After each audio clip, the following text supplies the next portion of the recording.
Welcome to Warhammer 40k lore in the Bible, where I pull from Warhammer 40k lore to help explain biblical lore.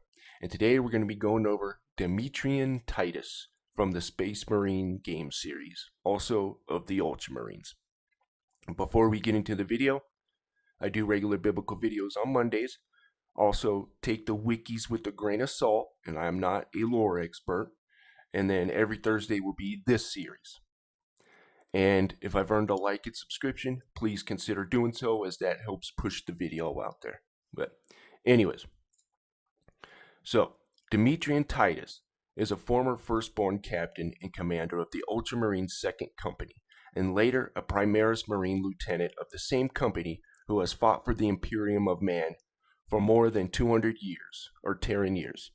Also, guys, the way the format works is I do Warhammer 40k lore first, and then we get into the biblical lore, and then we round back to Warhammer 40k lore. Alright. So, his exploits earned him a reputation as one of the greatest heroes of the Ultramarines. Despite his relative youth by the standards of the Adeptus Astartes, he was already a decorated veteran of several major campaigns waged across the galaxy by his chapter. One of Titus's last known campaigns before his disappearance occurred upon the Forge world of Graia, where he helped launch a successful defense from an assault by the Orc Wall, led by the war boss Grimskull, and then a subsequent Chaos invasion led by the Chaos sorcerer Nemeroth and his chosen of Nemeroth warband of the heretic Astartes,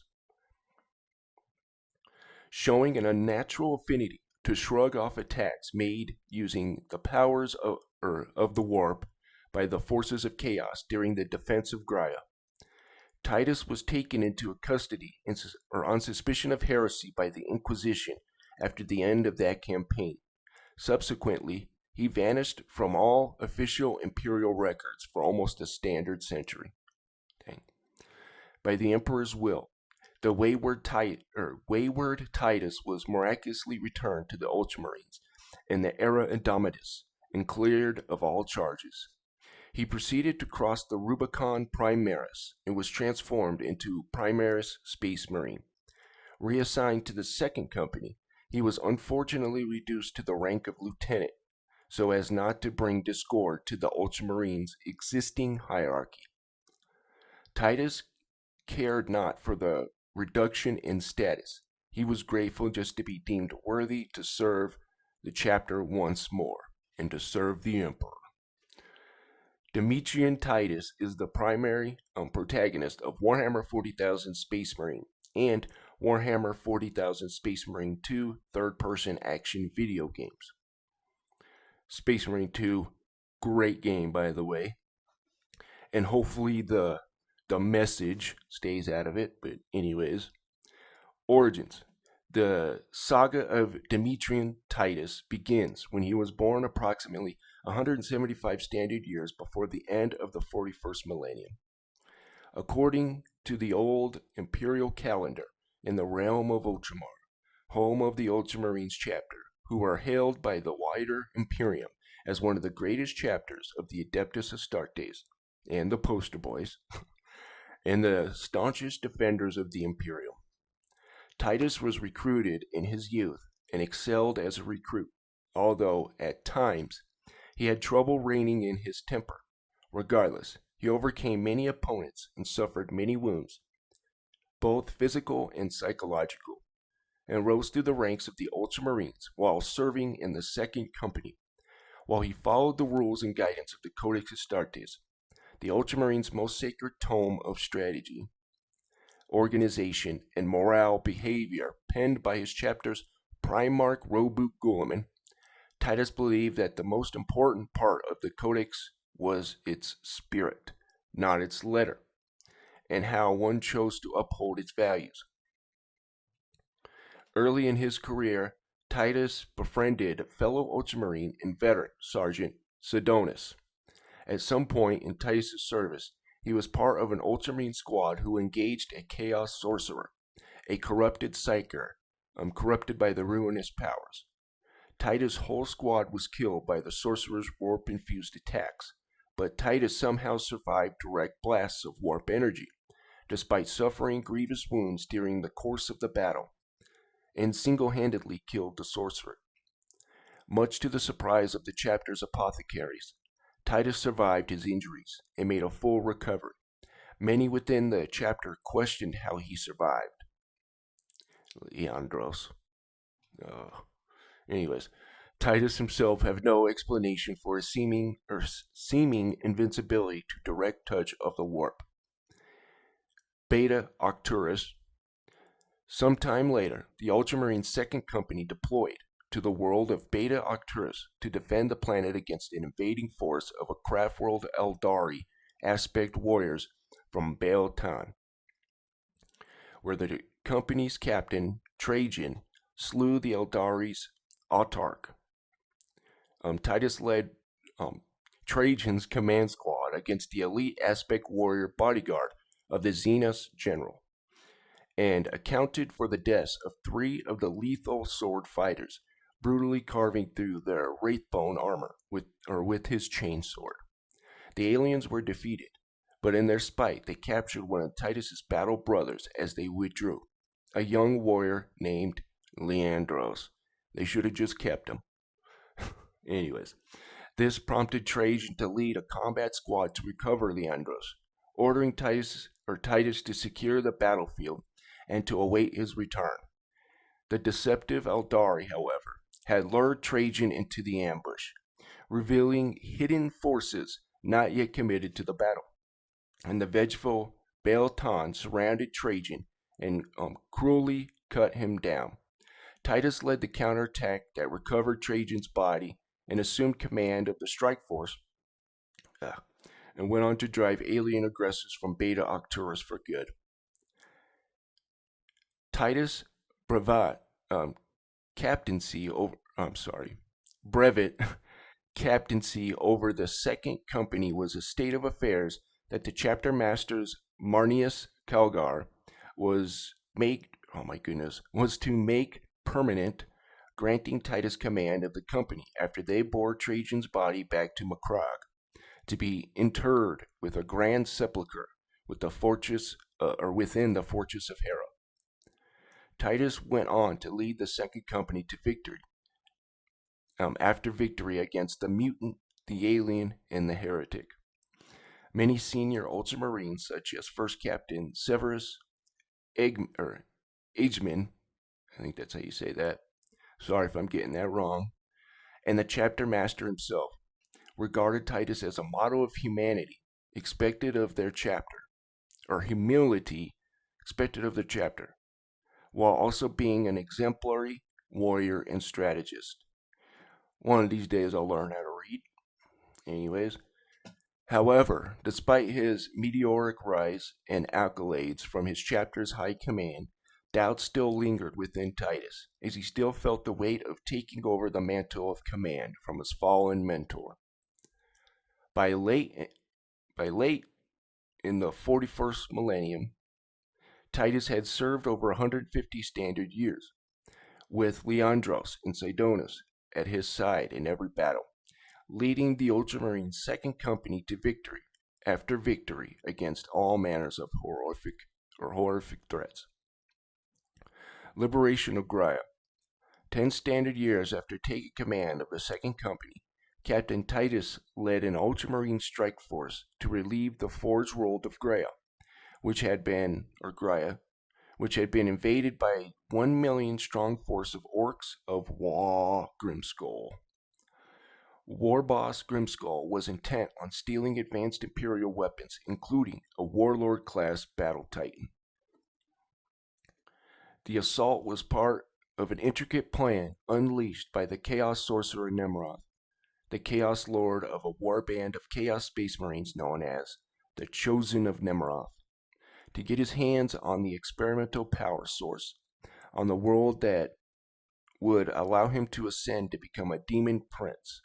Accompanied by 2 members of his command squad, Sergeant Sidonus and battle brother Leandros, Titus joined with the Astra Militarum's 203rd or 203 anyways, 203rd Cadian Shock Troops Regiment and its only surviving officer, Second Lieutenant Mira, to eventually delete Grimskull and halt the War.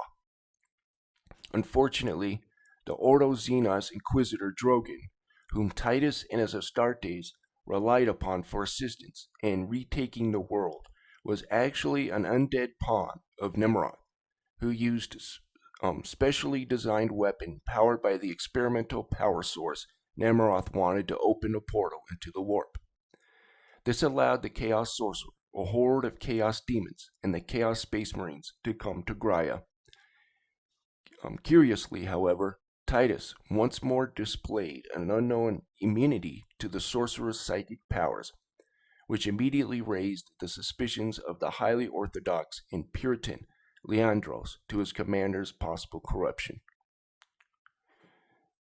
Titus even saved your butt, dude. But anyways, following the death of his old friend Sidonus at Nemoros's hand, Titus hunted down the foul Chaos Sorcerer and slew him just as he was in the throes of the ancient or ascent to demonhood, banishing his dark soul back to the warp for punishment by his dark gods. Alright. Or actually, my bad. We're not done yet.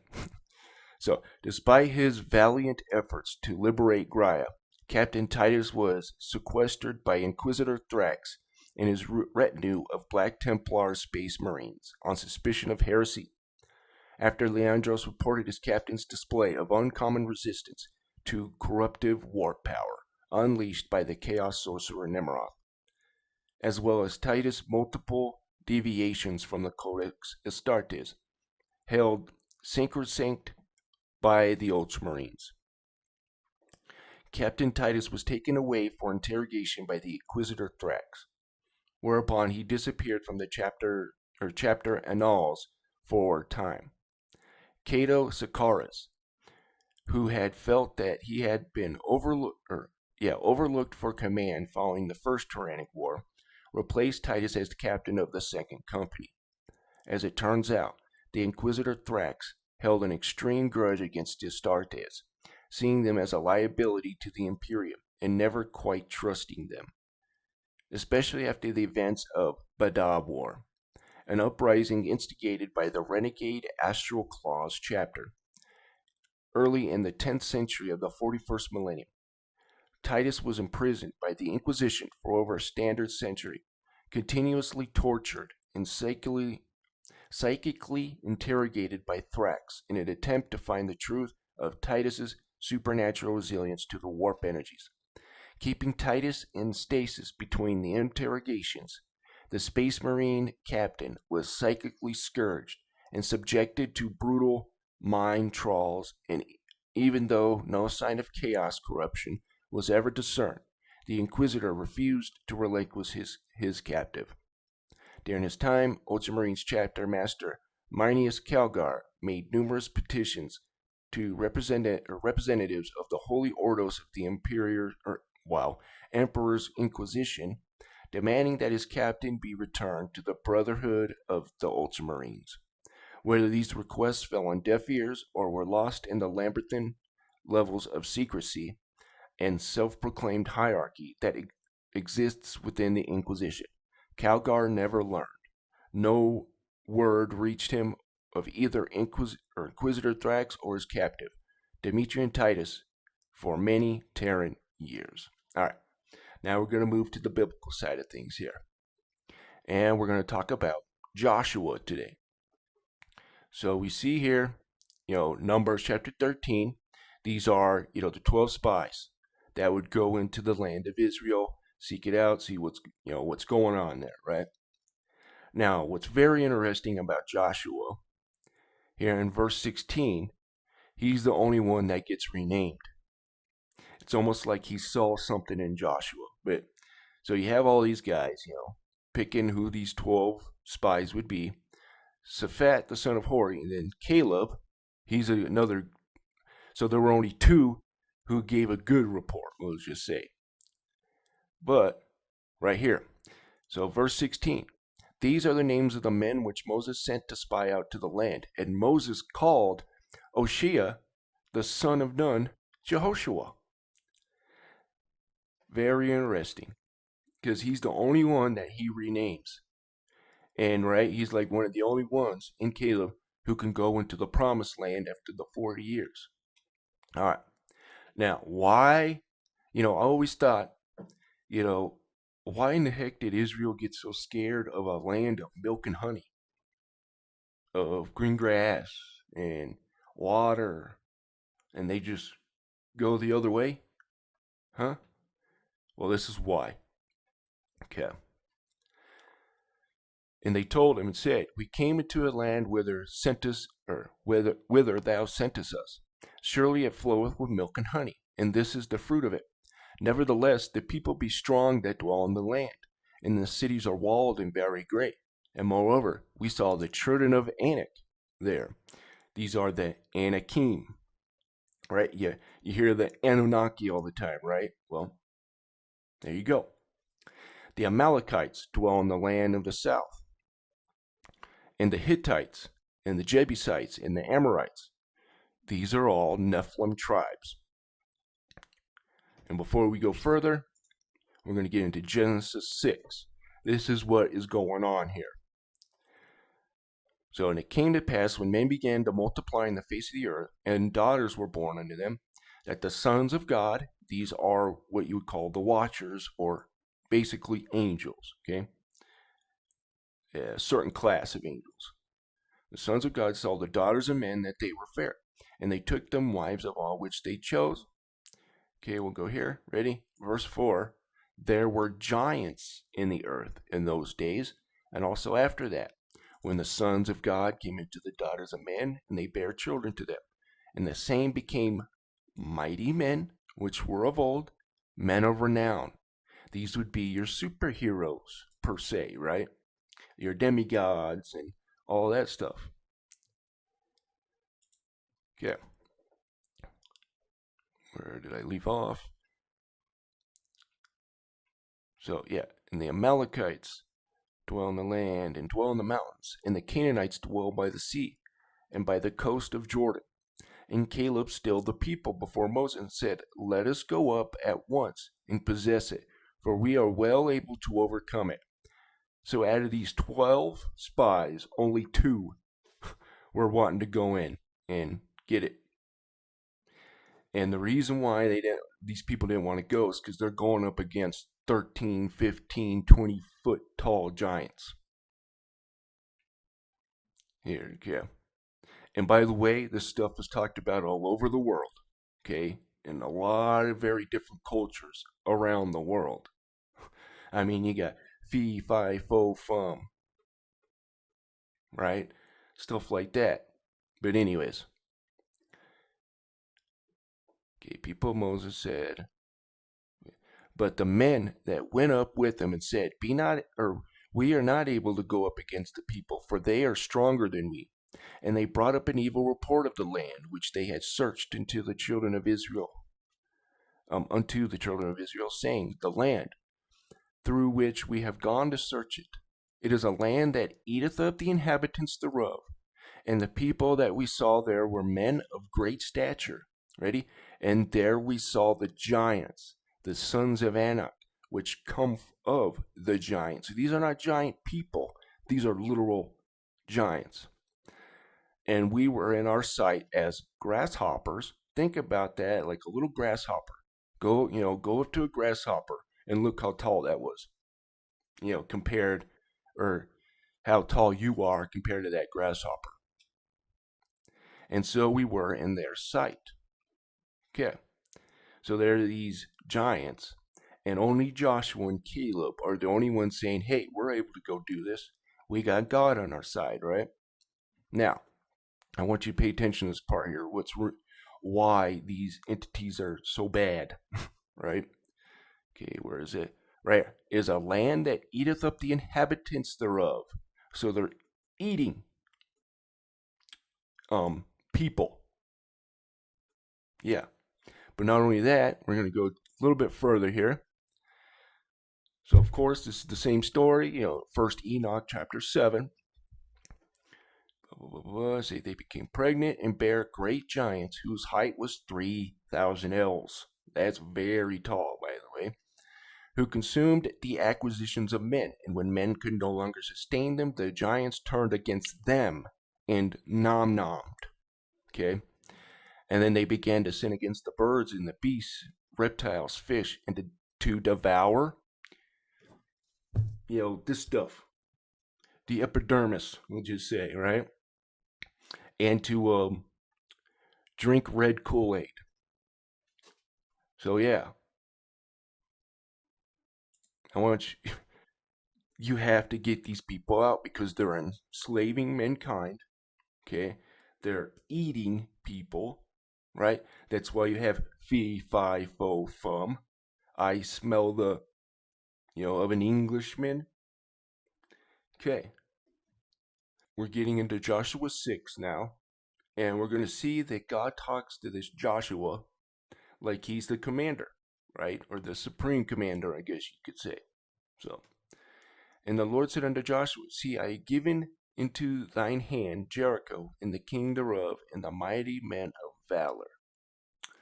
And of course, they're going around Jericho 7 days, marching around the city. And of course, right, there's these guys in there, right? These giants, these weird entities, right? Or you could say the demons, because that's what the Nephilim are.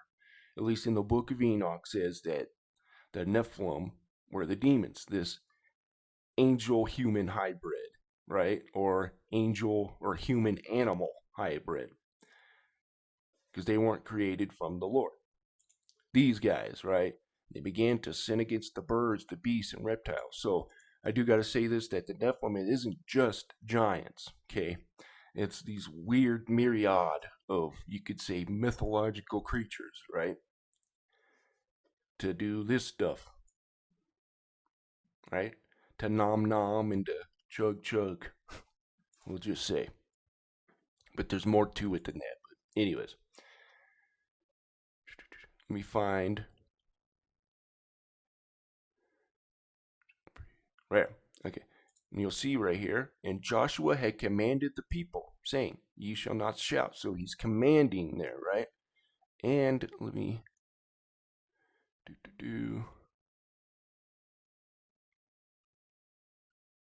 Right, okay. Joshua the son of Nun, right? And he's the only one, that had his name changed, right? Here he is, Oshia, the son of Nun. But then he calls him Joshua. Now, what's interesting is Yeshua, or Jesus' name, is a form of Joshua. So that's interesting. So kind of cool thing there. All right. So let's move on. Okay. So Joshua chapter 8. So Joshua arose, and the people of war to go up against Ai. I think is how you say that. And Joshua chose out 30,000 men of valor, and sent them away by night. And he commanded them, saying, behold, ye shall lie in wait against the city, behind the city. Go not very far from the city, but be ye all ready. And I and all the people that are with me will approach into the city, and it shall come to pass when they come out against us as the first, that we will flee before them. So they're setting up an ambush here. Okay. And ye shall rise up from the ambush and seize upon the city. For the Lord your God will deliver it into your hand. And it shall be, when ye have taken the city, that ye shall set the city on fire. According to the commandment of the Lord shall ye do. See, I have commanded you.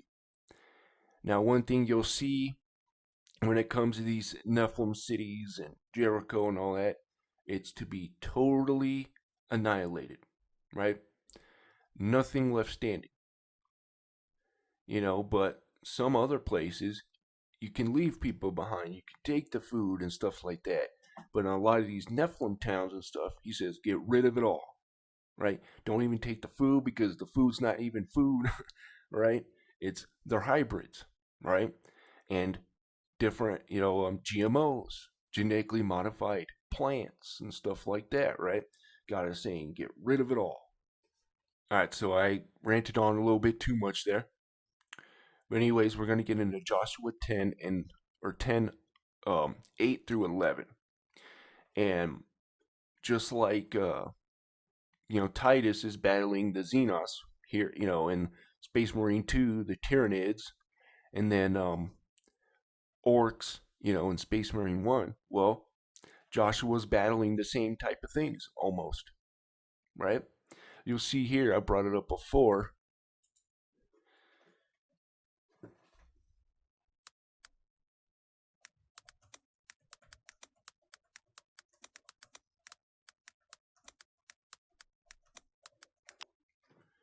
Right here, Joel 1:6. For a nation has come upon my land, strong and without number, whose teeth are the teeth of a lion, orc, right? An orc, or teeth of a lion, and had the cheek teeth of a great lion. This is what it says. Wakey, drunkards, was cut off. Right. He had laid my vine, or waste, and barked. But, anyways, right? Upon my land. So, and for a nation has come upon my land, strong and without number. So, this is who Joshua and these guys are going up against. But, anyways, Joshua 8 through 11. And the Lord said unto Joshua, Fear them not, for I have delivered them into thine hand, and there shall not a man of them stand before thee. Joshua therefore came unto them suddenly, and he went up from Gilgal all night, and the Lord discomfited them before Israel, and slew them with a great, deletion at Gibeon, and chased them along the way that goeth up to Belthoron, and smote them at Ezkah, and into Makkedah. And it came to pass, as they fled from before Israel, and were in the going down to Bethoron, and the Lord cast down great stones from heaven upon them into Ezkah, and they were more deleted with hailstones than they were of the children of Israel, who slew with the sword. So they're being brought out now, they basically going out from the city, and they're running away, but then God comes in, carpet bombs them.